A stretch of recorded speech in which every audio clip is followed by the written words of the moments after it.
Hey everyone, and welcome to the Climate Career Kit podcast. This is your host, Aishani Garg. If you are a high schooler looking for direction in climate change related careers, tune into every episode for advice from the diverse leaders in climate jobs today and learn about new and exciting opportunities that you can pursue.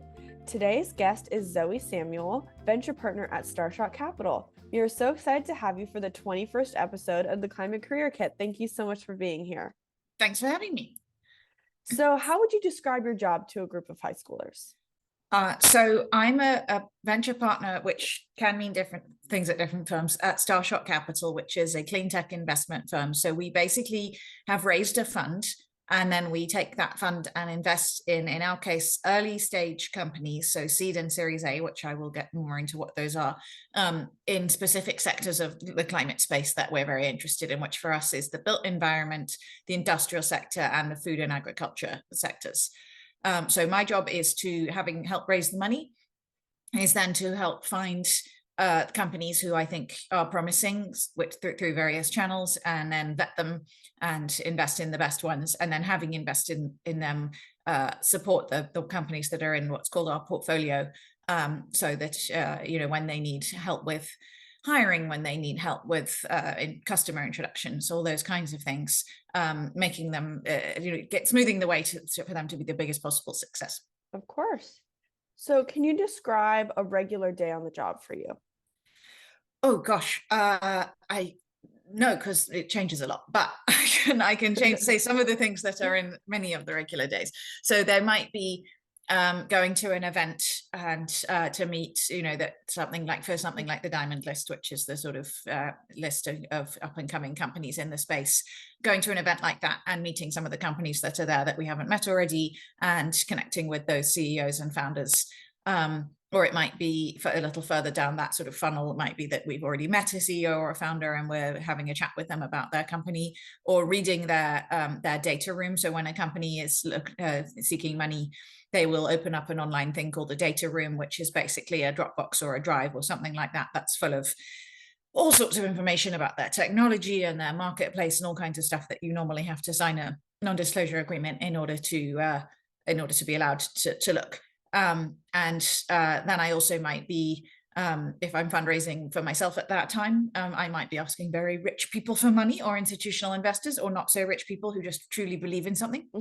Or I might be helping out one of our portfolio companies. Let's say they're like, oh, I really need to find a marketing person. I might spend part of my day reaching out to the best marketing people that I know, to see who's available and if we can figure out, who's might be the right match. Yeah, that makes a ton of sense. So how exactly does your job intersect with sustainability? So I think a lot of climate has been perceived, and sustainability has been perceived in the past as being the domain of, well, hippies and scientists, or at least activists and scientists. And it's now the domain of serious business, which I think is a really exciting time. So if you're familiar with the bad hockey stick, your listeners, I'm sure, who are, the emissions hockey stick that, Professor Michael Mann is famous for, showing what will happen with carbon emissions. So investment kind of tends to follow a similar, and also technology adoption tends to follow similar curves, the S curve it's called. And when it comes to climate investing, we are on a very steep S curve now. So the next 15 years, this is going to change from a thing that happens in the lab or in policy, and policy is still very important, of course, and the lab is essential. It's going to change from that to something that is producing numerous, extremely successful businesses, which means that if you are graduating high school in the next few years, there is a very good chance, it is absolutely certain, that you will be able to consider careers in the climate space, either immediately or after college, depending on what kind of role you're looking for. So this is an amazing time to be in climate, like the fact that it's now serious business, making serious money, doing hopefully the right thing. Yeah, for sure. So what drew you to this specific field? I really want to be able to look my grandkids in the eye, basically.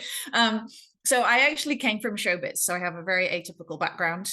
There isn't really a typical well, most people in venture capital either are former founders of companies themselves, maybe who've had a successful exit, i.e. a sale.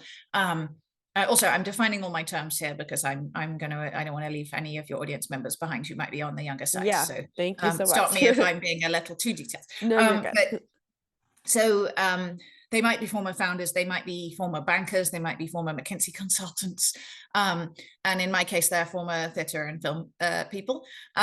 And so I was at Google then for several years. So climate itself, I started getting into in a serious way at Google, where I arrived and was like, oh, I think Google could be doing a lot more than it is on this, and got involved and helped co-create the biggest climate group at Google, I think an entity called Anthropocene, which is now over 4,000 Googlers strong and is supporting all kinds of cool projects. And Anthropocene essentially ran a sort of internal incubator. So I got to learn how to vet climate projects and became sort of enough of a domain expert in all the different parts of climate to be able to evaluate what works and what doesn't, and who's knows what they're talking about and who doesn't, and that sort of thing. And so when it comes to venture capital, in order to like survive in theatre and film, you have to be pretty decent at speaking to people who might invest in stuff and getting them to, you know, people are generally sophisticated investors, which is a term that has a sort of specific legal meaning, as well as just describing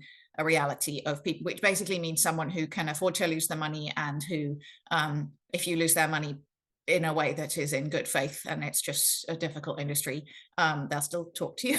So if you know how to do that, that is a somewhat fungible skill that you can then bring into something like venture capital and know how to raise money. So after Google, I was looking for where can I have the most impact but also make a good living, and VC seemed like it met both of my requirements. And of course, where am I going to get to work on super cool projects with super cool people? But that seemed true across the whole of climate. Yeah, for sure. So what advice do you have for someone who may be new to the industry? I would say you're in a very lucky position, which is that you're probably going to be able to study some climate stuff at school, which was not an option for very old people like me.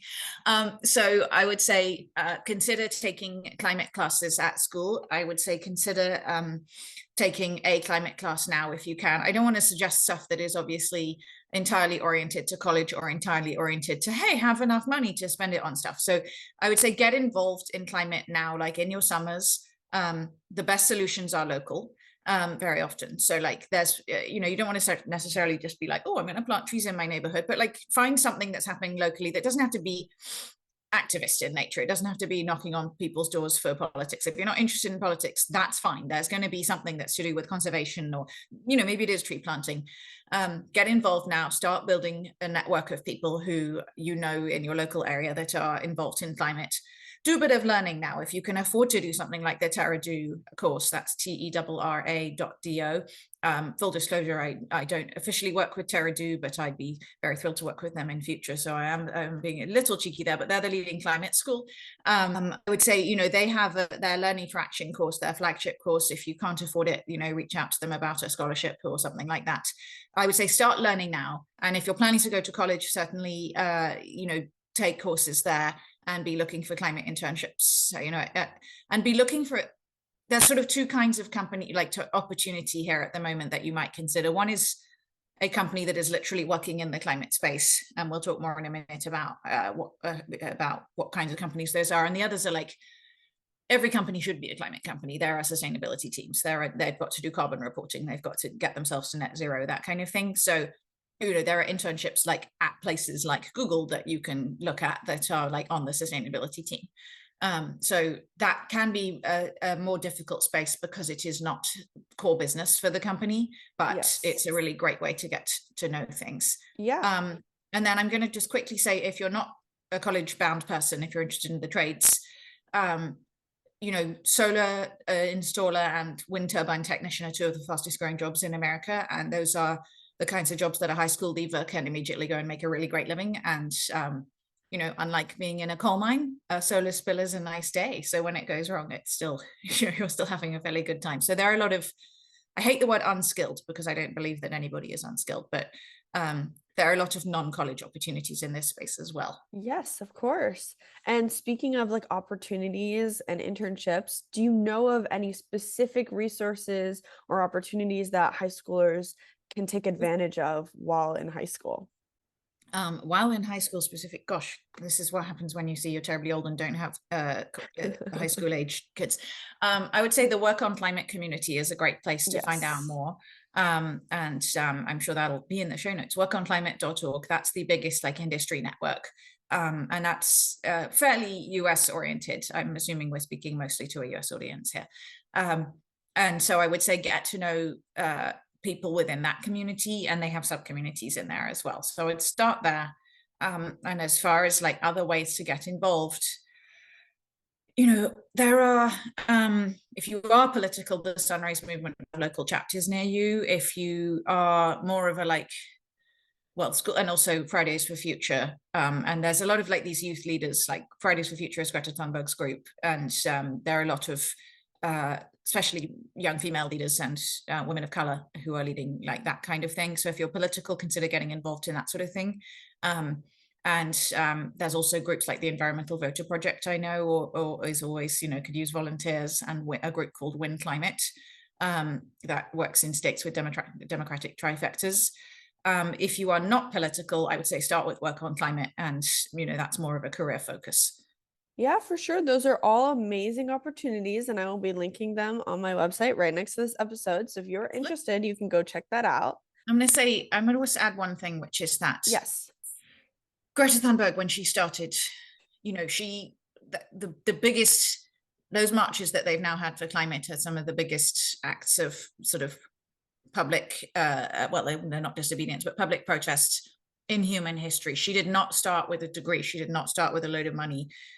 If you are 16, 17, 18, and you want to get involved in this, like this is going to be won or lost over the course of your career.